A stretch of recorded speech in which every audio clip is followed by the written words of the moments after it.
और मैं आपसे लोगों से थोड़ा कुछ पूछ भी लेती हूँ, ठीक है। तो जिस जिससे मैं बोलूंगी आंसर करने के लिए वही आंसर करे।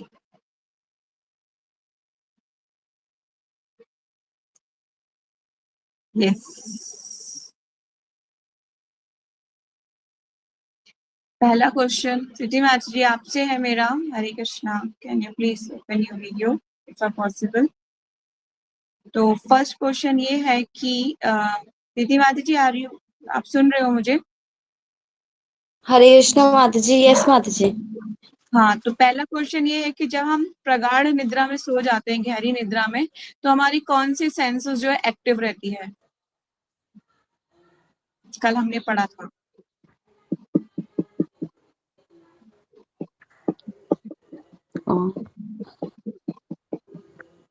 नहीं यार, नो माता जी। जब हम गहरी निद्रा में सो जाते हैं तो हमारी जो सुनने की जो श्रवण शक्ति है ना, वो जागृत रहती है गहरी निद्रा में भी, ठीक है। इसी तरह से आपने देखा होगा, कोई हमें आवाज दे के उठाता है तो हम उठ जाते हैं, या अलार्म बजता है तो हम उठ जाते हैं। क्यों? क्योंकि हमारी श्रवण, जो कान सुनने की जो शक्ति है, वो तब भी जागृत रहती है, ठीक है। यस माता जी। ओके, तो आप ये श्लोकास नंबर 7 में फर्स्ट पैराग्राफ है, आप इसको अगर नहीं हाईलाइट किया तो उसको हाईलाइट कर लीजिएगा। यस माता जी, मैंने लिख लिया पॉइंट्स। ठीक है, कर लीजिएगा। दूसरा क्वेश्चन है जयश्री, आपसे दूसरा क्वेश्चन है, प्रकृति स्त्रीवाचक है, थोड़ा एक्सप्लेन करके समझाओ। प्रकृति स्त्रीवाचक है और तो पुरुष कौन है?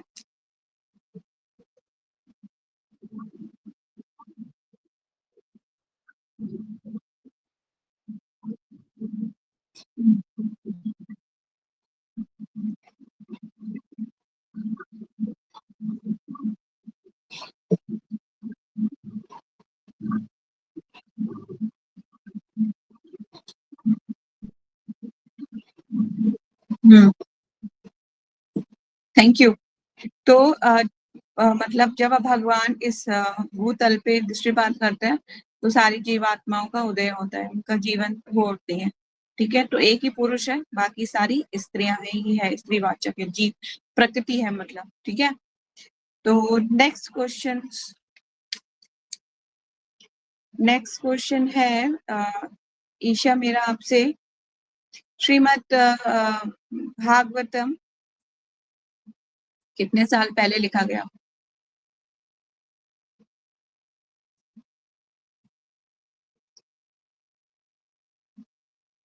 ईशा, आप सुन रहे हो? हरे कृष्णा।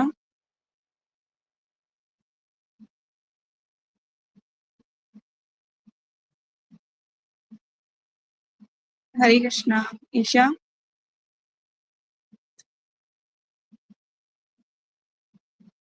ओके, शायद ईशा बिजी है। तो जयश्री, आप आंसर करोगे इसका?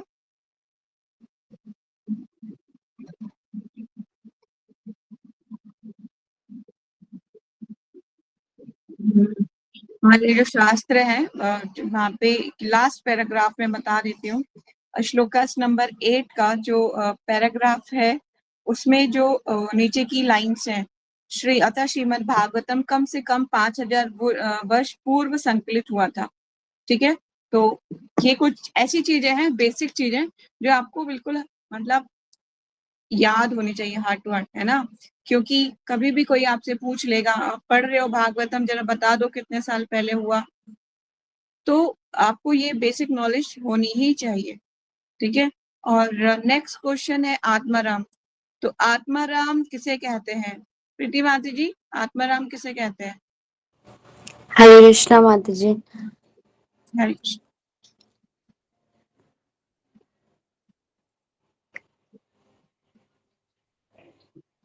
नहीं पता? एक सेकंड माता जी, मैंने लिखा था कल, लिखा था, ओके। बट इसमें दिख नहीं रहा। दिख नहीं रहा।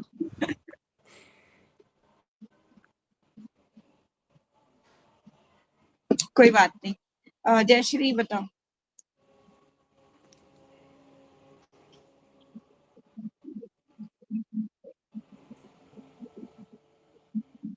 ऐसे हजार तथा लाखों कर्मियों में से कोई कोई एक कर्मी आत्माराम द्वारा नहीं, आत्म साक्षात्कार द्वारा आत्माराम बन पाता है।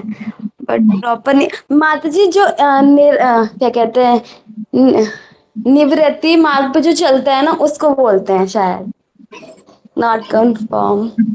निवृत्ति मार्ग जो है मतलब एक मतलब कह लिए एक लिबरेटेड होने का फॉर्म, मतलब कि एक उसको मुक्ति मिल जाती है ना। आत्माराम का मतलब होता है जो अपने में ही स्वतः ही आनंद की अनुभूति करता है।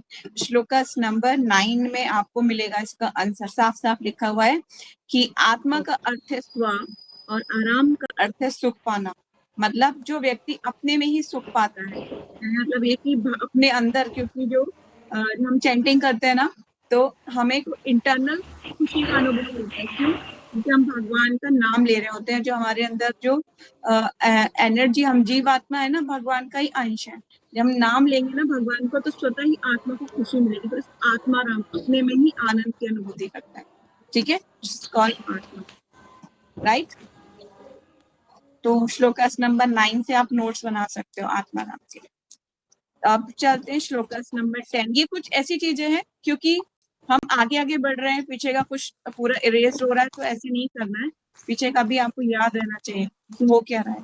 तो अभी कन्वर्सेशन में क्या चल रहा था, तो शैनक आदि ऋषियों ने सूत गोस्वामी से कुछ क्वेश्चन पूछ रहे हैं। ठीक है, तो आगे चलते हैं। सूत उवाच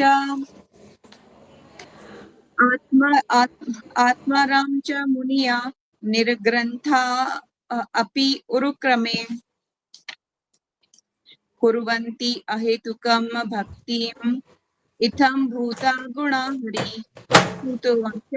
सूत गोस्वामी ने कहा, आत्मा रामा, जिन्हें आत्मा में सुख मिलता है, वे चा भी मुनिया मुनिगण निर्ग्रंथा समस्त बंधनों से मुक्त अपि होने पर भी उरुक्रमे महान साहसिक में कुर्वंती कहते हैं अहेतुकिम अन्य अमिश्रित भक्तिम भक्ति इत्थम भूतः ऐसे आश्रय में गुणा गुण हरि हरि के।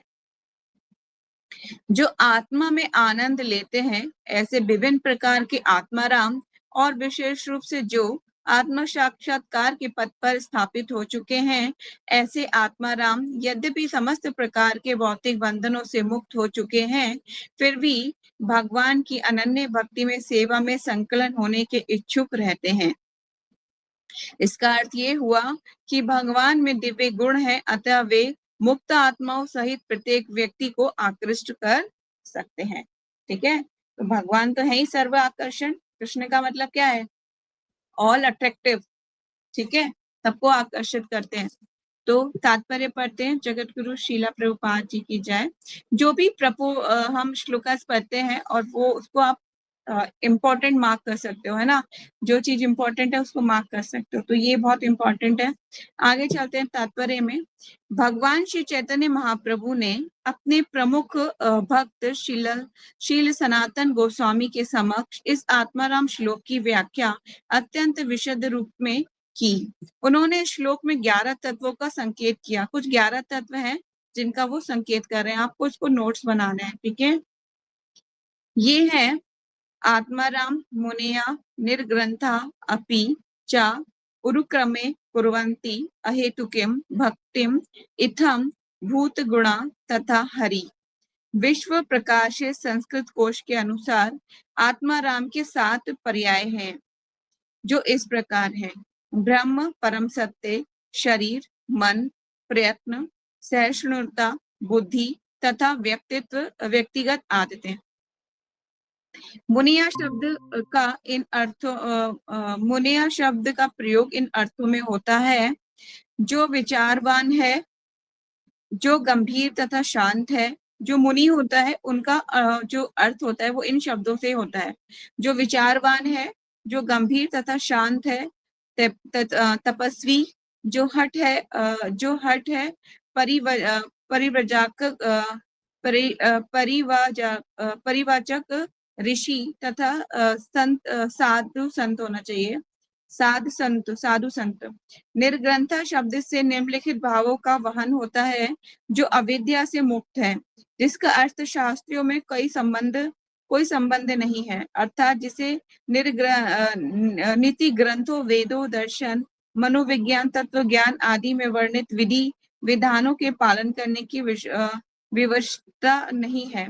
दूसरे शब्दों में मूर्ख, अशिक्षित, बदमाश आदि जिन्हें विधि विधानों से संबंध नहीं होता, पूंजीपति तथा निर्धन भी।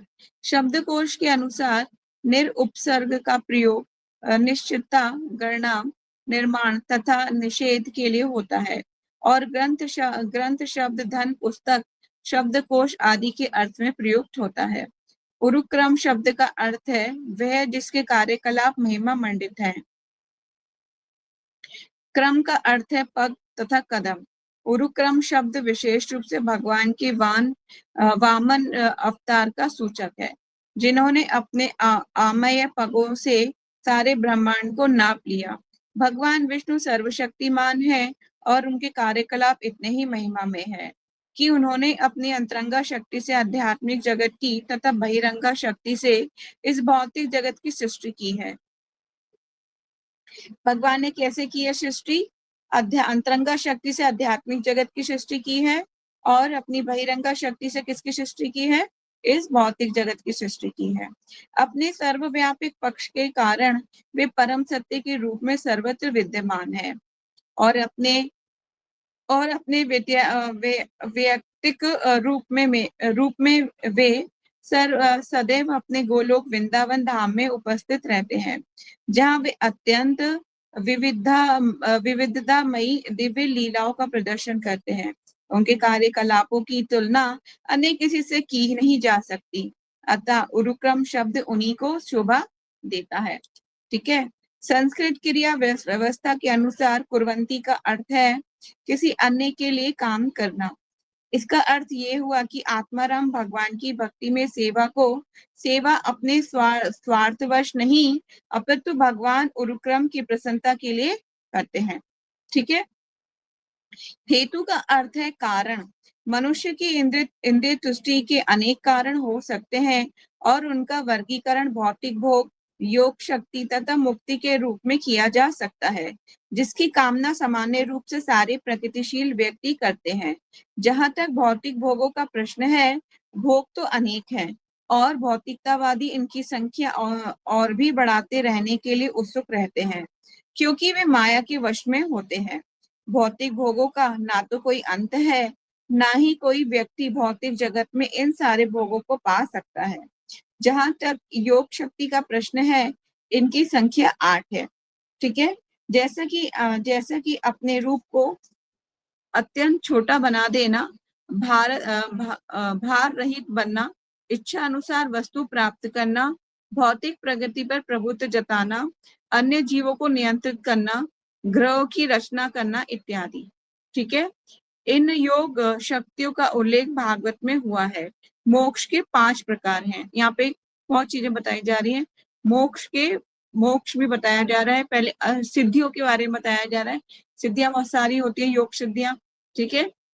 अलीमा, लघिमा, सामीप्य, प्राप्ति, इस तरह से बहुत सारी होती हैं, जिससे बहुत छोटे हो जाए करते हैं, बहुत बड़े हो जाए करते हैं। ठीक है। ये योग सिद्धियां होती हैं।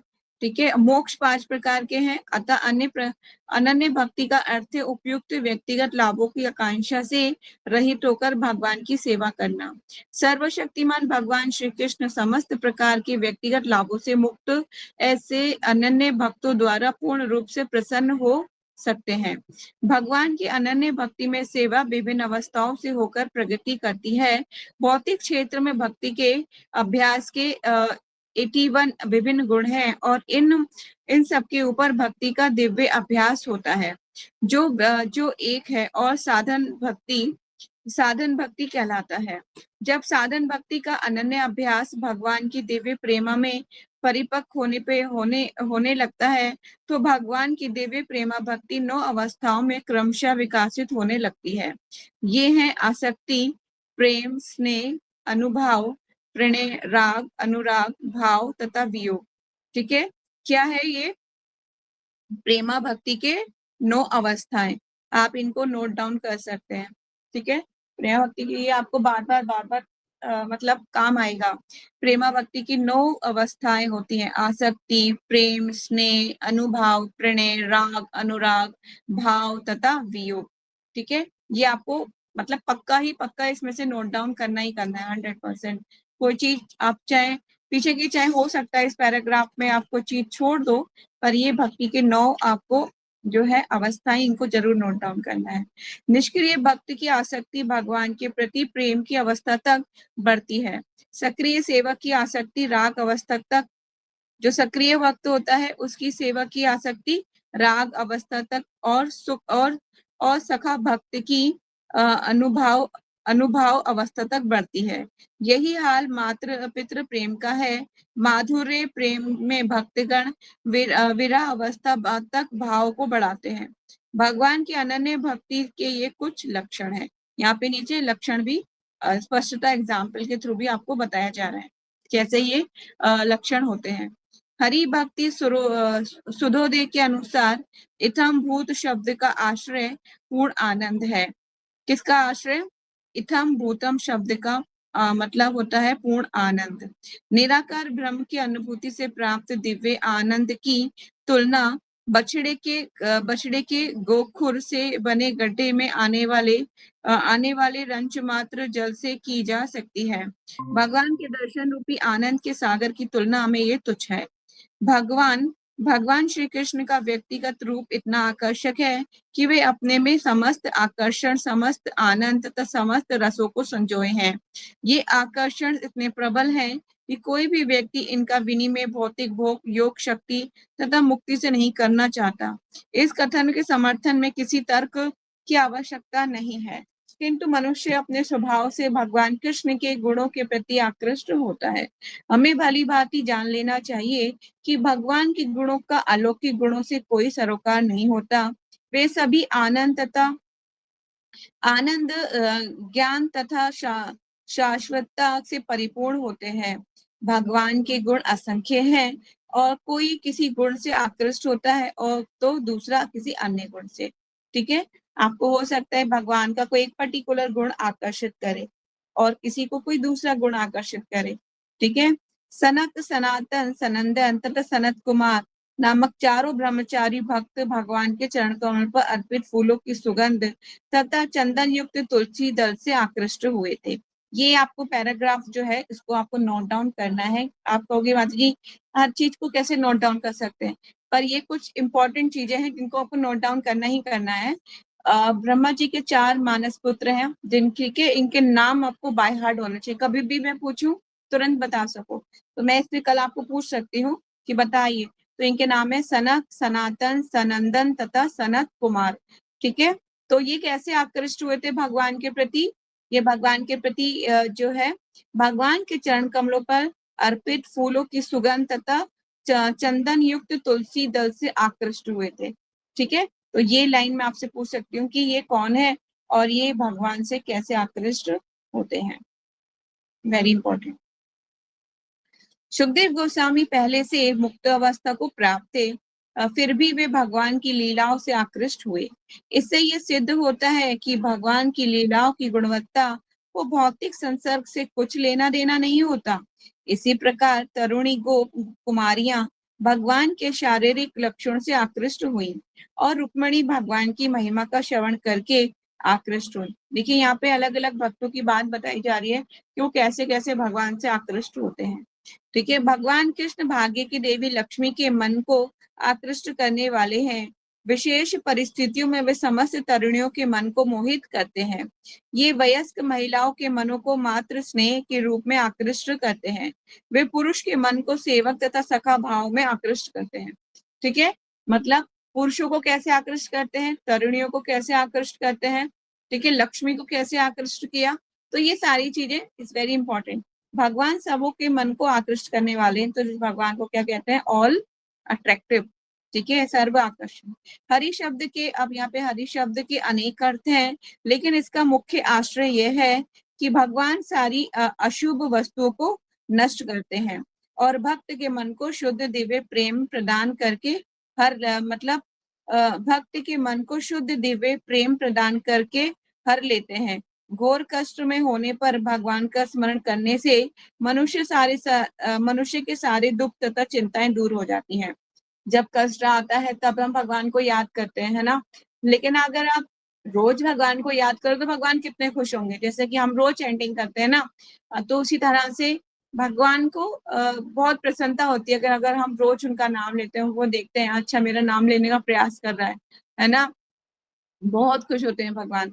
तो और संकट की स्थिति आने पर भी अगर हम भगवान का चिंतन करते हैं तो भगवान हमारी चिंताएं दूर हो जाती हैं। भगवान शुद्ध भक्त की भक्ति मार्ग के सारे अवरोधों को क्रमशः दूर कर देते हैं और श्रवण कीर्तन आदि नवदा भक्ति का फल प्रकट होने लगता है। ठीक है, तो भगवान हमारी भक्ति में आई सारी बाधाओं को दूर करना शुरू कर देते हैं। धीरे धीरे धीरे धीरे धीरे धीरे आपको इंटरेस्ट आने लगेगा, भक्तों का संग प्राप्त होगा। ठीक है, तो इस तरह से भगवान अपने व्यक्तिगत रूप तथा दिव्य लक्षणों से शुद्ध भक्त के सारे मनोवैज्ञानिक कार्यकलापों को आकृष्ट करते हैं। ऐसी होती है कृष्ण की आकर्षण शक्ति। ये आकर्षण इतना प्रबल होता है कि शुद्ध भक्त धर्म के चारों सिद्धांतों में से किसी की भी लालसा नहीं करता। ये हैं भगवान के दिव्य लक्षणों के आकर्षक गुण। इसके साथ अपि तथा चा शब्द मिलाने के आश्रय में असीम वृद्धि हुई है। संस्कृत व्याकरण के अनुसार अपि शब्द के 7 पर्याय हैं। अतः श्लोक के प्रत्येक शब्द की व्याख्या करने पर देखा जा सकता है कि शुद्ध भक्त को आकर्षित करने के लिए भगवान कृष्ण में असंख्य दिव्य गुण पाए जाते हैं। तो ये जो हमने इस तात्पर्य से ये सीखा कि भगवान जो है ऑल अट्रैक्टिव है, ठीक है, और वो सबको आकर्षित करते हैं। और हमने भक्ति के कुछ क्या सीखे? भक्ति के हमने जो है भक्ति की हमने कुछ प्रेमा भक्ति की 9 अवस्थाओं के बारे में सीखा है। हमने इसमें जो अवस्थाएं क्रमशः क्या क्या है? आसक्ति, प्रेम, स्नेह, अनुभाव, प्रणय, राग, अनुराग, भाव और वियोग। ठीक है, जिसे विरह अनुभूति भी कहते हैं। ये क्या है? प्रेमा भक्ति की 9 अवस्थाएं। ठीक है, और हमने इन 9 अवस्थाओं में अलग अलग लोग कैसे कैसे भगवान से प्रेम करते हैं उसके बारे में हमने इसमें सीखा है। और पैराग्राफ में अनेक भगवान ये भी प्रभुपाद जी बताने का प्रयास कर रहे हैं कि जो ब्रह्मा जी के 4 पुत्र हैं वो कैसे भगवान से आकृष्ट हुए। उसके बाद हरि शब्द के बारे में बता रहे हैं कि जो सारी प्रॉब्लम्स को हर लेते हैं, दिस इज कॉल्ड हरि। ठीक है, ऑल चिंताओं को हर लेते हैं। ठीक है, तो ये इंपॉर्टेंट चीजें हैं जो आपको पता होना चाहिए। चलिए नेक्स्ट पैराग्राफ आप रीड करना चाहते हो जयश्री, रीड कर पाओगे?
ठीक है, तो स्पष्ट रूप से प्रभुपाद जी तात्पर्य में बता दिया है कि कैसे आकृष्ट हुए सुखदेव गोस्वामी भगवान की कथाओं में। तो अभी यहाँ पर जो चीज यहाँ बोली जा रही है वो बताया जा रहा है कि ब्रह्म वैवर्त पुराण के अनुसार श्रील सुखदेव गोस्वामी अपनी माता के गर्भ में मुक्त आत्मा थे। ठीक है, वो शुरू से ही मुक्त आत्मा थे। फिर श्रील व्यासदेव जानते थे कि बालक जन्म लेने के बाद कभी भी घर में नहीं रहेगा, क्योंकि ना उनको वो अपनी माता के गर्भ से बाहर ही नहीं आ रहे थे। तो स्वयं मायापति भगवान द्वारकाधीश जो है स्वयं आते हैं, वो कहते हैं कि तुम आ जाओ बाहर, और जब मैं तुम्हें वचन देता हूँ, मैं स्वयं द्वारकाधीश तुम्हें वचन देता हूँ कि तुम मेरी माया में नहीं पड़ोगे। ठीक है, तो वो जैसे ही माता के गर्भ से बाहर, क्यों गर्भ से बाहर ही नहीं आ रहे थे, काफी वर्ष बीत चुके थे, तो फिर जैसे ही गर्भ से बाहर आते हैं तुरंत ही बड़े हो जाते हैं और फिर तुरंत ही वो जंगल चले जाते हैं। तो विघ्न व्यासदेव पुत्र पुत्र करके आवाज लगाते हैं। फिर बड़ी मुश्किल से वो उनको कुछ जो उनके शिष्य होते हैं भागवतम की कथा जोर जोर से गा रहे होते हैं, तब उनके से आकृष्ट होके तब जो वो सुनते हैं कि ये क्या गा रहे हो आप, ये क्या है। तो फिर वो बताते हैं कि आपके पिता ने रचना की है। तो फिर वो अपने पिता के पास जाते हैं, तो भागवतम की कथा सुनते हैं उनसे पूरी। एक बार सुनने से ही उनको कंठस्थ हो जाती है।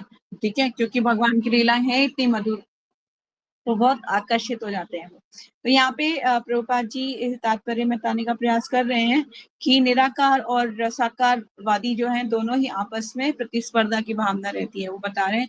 और भगवान की मतलब भगवान तक पहुंचने की दोनों की इच्छा है, पर दोनों में से कौन पहुंच पाता है?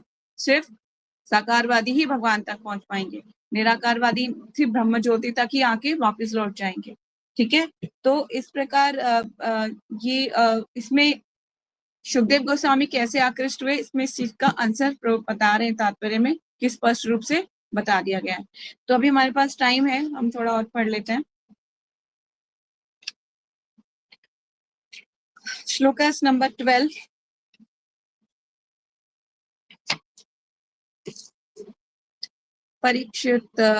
परीक्षिता अर्थम राजे ऋषि जन्म कर्म विप्लापनम संस्थां च पाणुपुत्राणां वृक्षे कृष्ण कथा उदयम। परीक्षिता राजा परीक्षित का अर्थ इस प्रकार, राज्य राजा का जो राजाओं के ऋषि था, जन जन कर्म विप्लापम उद्धार मोक्ष संस्थापम संसार का परित्याग चा तथा पांडु पुत्राणाम पांडु के पुत्रों का वृक्ष में कहूंगा कृष्ण कथा उदयम जो भगवान श्री कृष्ण की दिव्य कथाओं को जन्म देने वाला है।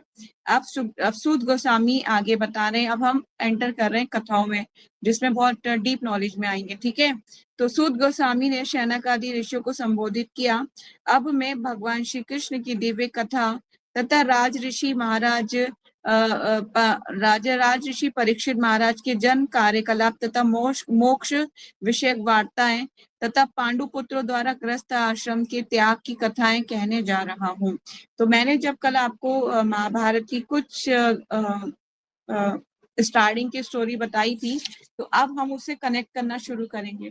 ठीक है, तो अब यहाँ पे जो है सूत गोस्वामी बता रहे हैं शौनक आदि ऋषियों को। चलिए, तात्पर्य जगत गुरु शीला प्रभुपाद जी की जय। भगवान कृष्ण पतितात्माओं पर इतने दयालु हैं कि वे विभिन्न प्रकार जीवों के मध्य स्वयं अवतरित होते हैं और उनके दैनिक कार्यकलापों में भाग लेते हैं। कोई भी ऐतिहासिक तथ्य चाहे पुराना हो या नया, उसका यदि उसका संबंध कृष्ण की लीलाओं से है तो उसे भगवान की दिव्य कथा समझना चाहिए। कृष्ण के बिना पुराण तथा महाभारत जैसे पूरक ग्रंथ निरी कहानियां तथा ऐतिहासिक तथ्य हैं, लेकिन कृष्ण के होने से वे दिव्य बन जाते हैं और उनका श्रवण करते ही हम भगवान से दिव्य रूप से जुड़ जाते हैं। श्रीमद् भागवतम भी एक पुराण है, लेकिन इस पुराण का विशेष महत्व ये है कि इसमें कृष्ण की लीलाएं केवल पूरक ऐतिहासिक तथ्य नहीं है, वरन ये ही केंद्र बिंदु है। इसीलिए भगवान श्री चैतन्य महाप्रभु ने श्रीमद् भागवतम की संस्तुति निष्कुलिश पुराण के रूप में की है। लेकिन भागवत पुराण के अल्पज्ञ भक्तों का एक ऐसा वर्ग है जो प्रारंभिक स्कंदों को पहले समझे बिना सीधे दशम स्कंद पर वर्णित भगवान की लीलाओं का स्वादन कर लेना चाहते हैं। उनकी ये भ्रांत धारणा होती है कि अन्य स्कंद भगवान से संबंध नहीं है।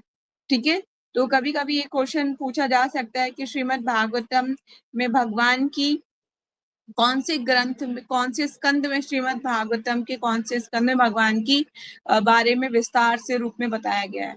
तो आप जो है सारे स्कंदों को वहाँ पे ऑल क्वेश्चन कभी आता है तो आप जो है बता सकते हो कि सारे स्कंदों में भगवान की लीलाओं के बारे में भगवान के बारे में विस्तार से बताया गया है। लीलाएं नहीं, भगवान के बारे में विस्तार से बताया गया है। ठीक है, लीलाएं तो दशम स्कंद में ही है, ठीक है, पर भगवान के बारे में विस्तार रूप से सिर्फ सारे ग्रंथों में ही है। ठीक है, तो दशम स्कंद वर्णित समस्त लीलाओं का आस्वादन लेना चाहते हैं, उनकी ये भ्रांत धारणा होती है कि अन्य स्कंद भगवान से संबंध नहीं है, अतः वे मूर्खतावश दशम स्कंद को ही पढ़ने लगते हैं। इन पाठकों को यहाँ पर विशेष रूप से बताया जा रहा है कि भागवतम के अन्य स्कंद भी दशम स्कंद की भांति महत्वपूर्ण है।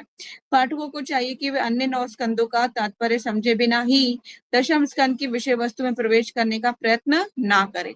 तो जो प्रभुपाद जी बार बार ना शुरू में भी ये बात बोल चुके हैं कि हमें स्टेप बाय स्टेप चलना है, ये नहीं कि हम जंप करके सीधा दशम स्कंद ही पढ़ने लग जाएं, क्योंकि आप वहां पर जो लीलाएं हैं उनको समझने के लिए पहले 9 स्कंदों को पार करना पड़ेगा, तब तक आपको ये पता चल जाएगा Krishna is the supreme personality of God head. कोई डाउट, कोई क्वेश्चन नहीं रह जाएगा आपके हृदय में।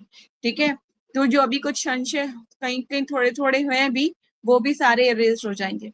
जब हम पूर्णतः ये समझ जाएंगे तो दशम स्कंद में वर्णित लीलाएं स्वतः ही लगेगा कि भगवान जो कुछ कर रहे हैं ये कोई मटीरियली कोई लड़का नहीं कर रहा, ये सारा ट्रांसेंडेंटल है। ठीक है, और भगवान, सारी जीवात्माएं जो है भगवान के ही अंश है, सब कुछ भगवान से ही आ रहा है।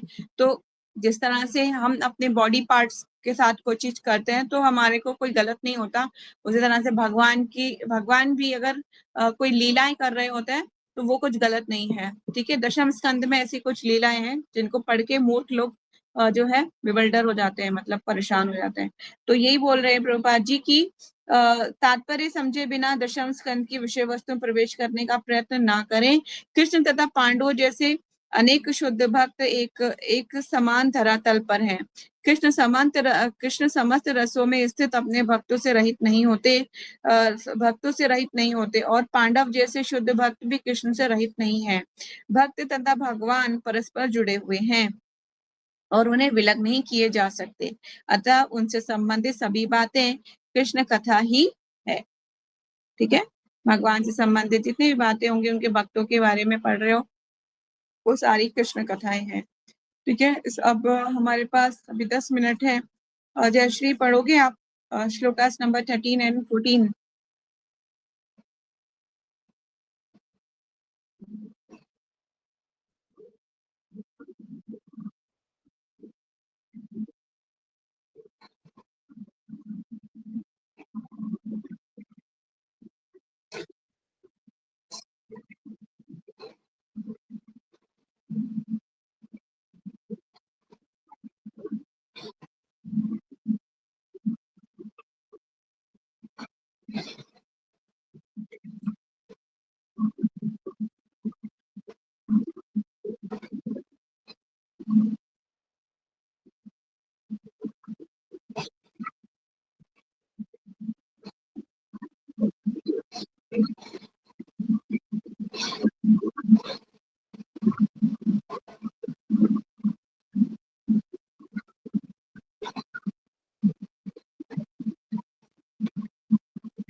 Thank you Jayashree. तो अभी जिस हम कॉन्टेक्स्ट में एंटर कर रहे हैं वो वहाँ पे समाप्ति पर है ना। महाभारत का युद्ध समाप्त हो गया है और जो भीम है उन्होंने क्या किया है, दुर्योधन को प्रहार किया है दुर्योधन के ऊपर, ठीक है। उसकी जो रीढ़ की हड्डी है उसको तोड़ दिया है। तो उनका जो मित्र है अश्वत्थामा, ठीक है, वो क्या करता है, अश्वत्थामा को बदला लेना चाहता है कि मैं बदला लूंगा पांडवों से। तो वो जाता है उनके शिविर में और जाने के बाद क्या करता है कि उनसे 5 ना लोग सोए हुए दिख रहे होते हैं। तो वो सोचता है ये 5 पांडव हैं, तो उनके सिर काट देता है और वो होते हैं द्रौपदी के 5 पुत्र, ठीक है। उनके सिर काट देता है। तो फिर ये सोचता है कि अब ये 5 जो सिर हैं इनको मैं उपहार स्वरूप किसको दूंगा, दुर्योधन को गिफ्ट करूंगा। मैं दिखाऊंगा कि तुम्हारे पास इतना अत्याचार किया पांडवों ने, तो ये देखो मैंने उनको मार दिया। लेकिन जैसे ही उनके सर काट देता है और उनको लेके जा रहा होता है तो उसे लगता है ये तो मतलब द्रौपदी के 5 पुत्र हैं जिनका मैंने वध कर दिया। तो वो कहता कोई बात नहीं, मैं इनका ही सर ले जाता हूँ। तो जब वो लेके जाता है तो दुर्योधन को तनिक भी प्रसन्नता नहीं होती। वो कहता है कि तुमने इन बालकों का वक्त कर दिया, इन बालकों से मेरी कोई ईर्ष्या द्वेष की भावना नहीं थी। मेरा झगड़ा था पांडवों से था, इन बालकों से नहीं था, ठीक है। तो यहाँ पर ये इस कॉन्टेक्स्ट में स्टोरी आगे बढ़ रही है। तो नेक्स्ट एक बार एक पैराग्राफ हम और कर लेते हैं, इसमें तात्पर्य नहीं है, श्लोकास और कर लेते हैं। चलिए, माता शिशूनाम निर्धनम निर्धनम सूतनाम निशम्बे घोर परितपा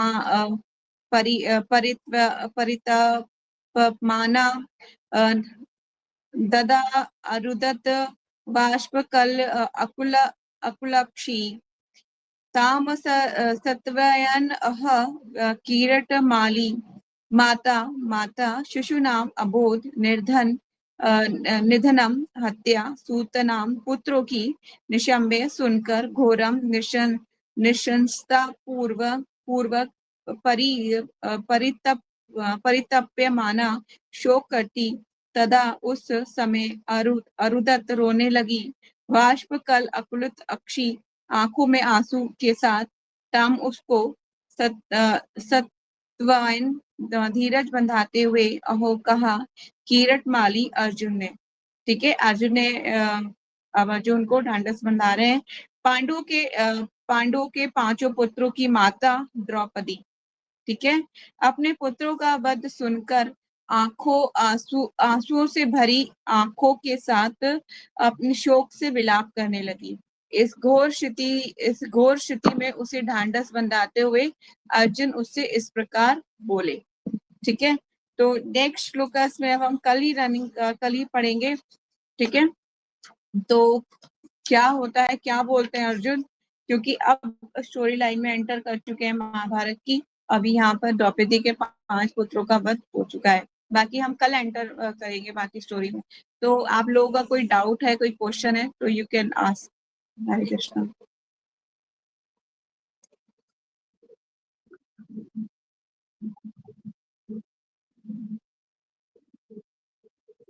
राग और अनुराग कहाँ पर पढ़ा है आपने इसमें?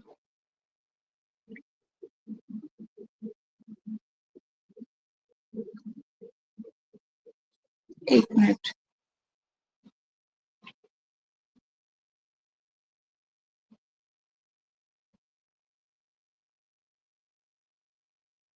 निष्क्रिय भक्त की आसक्ति भगवान के दिव्य प्रेम भक्ति की अवस्था तक बढ़ती है।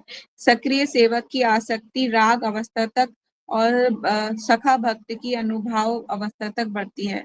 यही मात्र पितृ भक्तों का है माधुर्य प्रेम। अच्छा, ये देखिए, राग एक तरीके के ना किस हम भक्ति के किस भाव में स्थित हैं, उस तरीके के जो भाव उठते हैं, दिस इज कॉल्ड राग। और मैं फर्दर आपको बताऊंगी इस बारे में कि कैसे डिटेलिंग क्या है इसकी। ठीक है, मैं अपने सीनियर से पूछ के आपको इसका आंसर करूंगी। Any more question?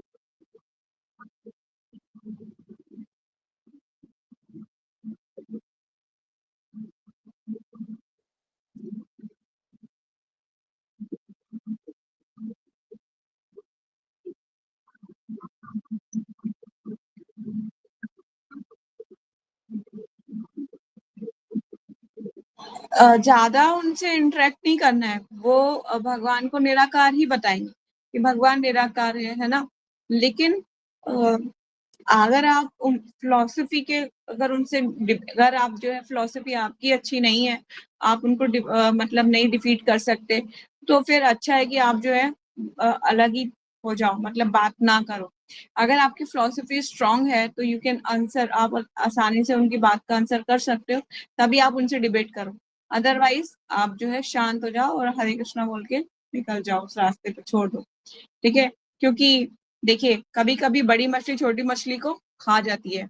इसी तरह से पहले बड़ी मछली बनना पड़ेगा ना आपको। तो इस तरह से अगर उनकी फिलोसफी स्ट्रांग है और आपको लगता है कि अब आप छोटे हो, अभी आप नहीं आंसर कर पाओगे, तो बेटर यही रहेगा कि आप उस जगह से निकल जाइए, आंसर मत कीजिए। ठीक है, और या तो अब अपनी फिलोसफी को स्ट्रांग करो, है ना। आप जो है उनको डिफीट कर सकते हो, बता सकते हो, तो ठीक है, आप आंसर करो। अगर नहीं कर सकते हो तो आप जो है फिर वही है कि लीव, छोड़ दो। Any more question?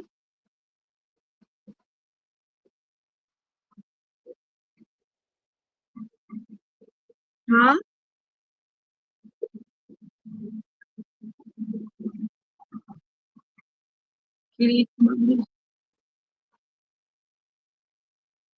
मैं देखती हूँ। श्लोकास नंबर 13-14 वाला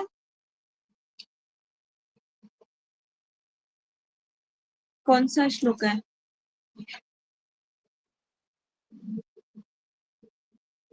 किरीटमाली। अच्छा, जो उसमें है शब्दार्थ में।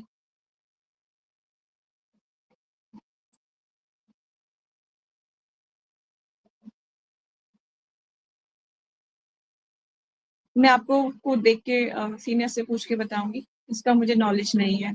ठीक है ना, किरीट मालिक क्यों कहा गया है यहाँ पर, ना मैं पूछ के बताऊंगी। इसका भी कोई यहाँ पे जो है शब्द उसमें दिया हुआ है ना, जो शब्दार्थ है उसमें दिया हुआ है। मैं आपको पूछ के बताऊंगी इसका। ठीक है, आप मुझे टेक्स्ट कर देना अगर इन केस ऑफ मैं भूल गई तो मैं आपको देख के बताऊंगी। और किसी का कोई क्वेश्चन है?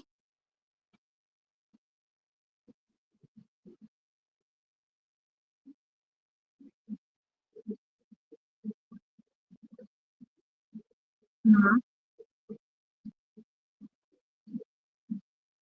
सत्यनारायण स्वयं भगवान विष्णु है। सत्यनारायण स्वयं भगवान विष्णु को ही सत्यनारायण कहा जाता है, भगवान विष्णु है वो। ठीक है, तो भगवान विष्णु की अलग अलग फॉर्म है। तो जैसे कि हमारे पिता ऑफिस में कार्य कर रहे होते हैं तो अलग अलग वेशभूषा में होते हैं, तो उस तरह से भगवान कृष्ण ही है सब स्तोत्र, है ना। अल्टीमेट तो भगवान ही है, पर वो भक्तों के अलग अलग भाव को ग्रहण करते हुए अलग अलग रूपों में अलग अलग नामों से पुकारे जाते हैं। कोई सत्यनारायण कहता है, कोई विष्णु कहता है ना, कोई कुछ कहता है, कोई कुछ कहता है, कोई कोई गिरधर कहता है, कोई गोपाल कहता है, कोई माधव कहता है, कोई श्याम सुंदर कहता है, कोई राधा रास बिहारी कहता है। अलग अलग नाम से पुकारा जाता है भगवान को। तो उसमें कोई भगवान की पोजीशंस कभी भी नीचे नहीं होती है ना, वो हमेशा ऊंची ही बनी रहती है। तो इसी तरह से भगवान भी अलग अलग नामों से जाने जाते हैं। Any more question? और कुछ नहीं? और प्रीति मानसी जी, ईशा, नताशा, प्रीति और भी लोग जो भी हैं आई थिंक, और सब दिख रहे हैं मुझे। डिम्पल नहीं है। हरे कृष्णा माता जी। हरे कृष्ण। माता जी मुझे ये पूछना था, मतलब बहुत लोग थर्सडे का फास्ट रखते हैं, मतलब वो विष्णु जी का फास्ट रखते हैं, नारायण का, तो वो इनडायरेक्टली कृष्णा का ही फास्ट रख रहे हैं, बोल सकते हैं? हाँ, आप बोल सकते हो ऐसा, पर उसकी जरूरत मतलब उसको जरूरत नहीं है उसकी रखने की। हम एकादशी, शास्त्रों में लिखा है कि आपने एकादशी फास्ट रख लिया, वो ही सब व्रतों का राजा है। तो आप अलग से थर्सडे के फास्ट रखने की कोई आवश्यकता ही नहीं है। सिर्फ एकादशी रख लीजिए, वो सारे व्रतों का राजा है। जो एक साथ एकादशी रख लेता है ना, उसको कुछ करने की जरूरत ही नहीं पड़ती। आपको एकादशी महागाम्य से अगर कहोगे तो मैं कुछ एकादशी महागाम्य से कुछ नोट्स शेयर कर दूंगी, तो आप उसको पढ़ सकते हो, है ना। तो एकादशी तो अपने में इतनी ज्यादा मर्सीफुल है कि आप कितने सारे, मतलब कहते हैं ना कि आप जैसे कि अभी हम निर्जला गई, है ना, निर्जला गई कितनी बड़ी एकादशी गई है वो। 24 एकादशी का फल एक ही एकादशी में मिल जाता है। तो बहुत बहुत बहुत इंपॉर्टेंट है, सिर्फ आप एक ही व्रत कर लीजिए, जस्ट इनफ। ठीक है, एकादशी करके ही तर जाओगे और सारे व्रत करने की जरूरत नहीं होती। और कोई क्वेश्चन? नहीं? और किसी का कोई क्वेश्चन नहीं है? ईशा, आपका कोई क्वेश्चन है?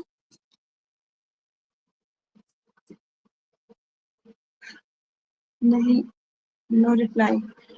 ठीक है, तो फिर यही वाइंड अप करते हैं। और कल सैटरडे है, तो कल हम कोशिश करते हैं कि हम भगवद गीता करेंगे हम। ठीक है, भगवद गीता की क्लास। तो आज की क्लास को यही वाइंड अप करते हैं। ग्रंथराज श्रीमद् भागवतम की जय। निताई गौर सीतानाथ प्रेमानंदे। हरि हरि बोल। हरे कृष्णा।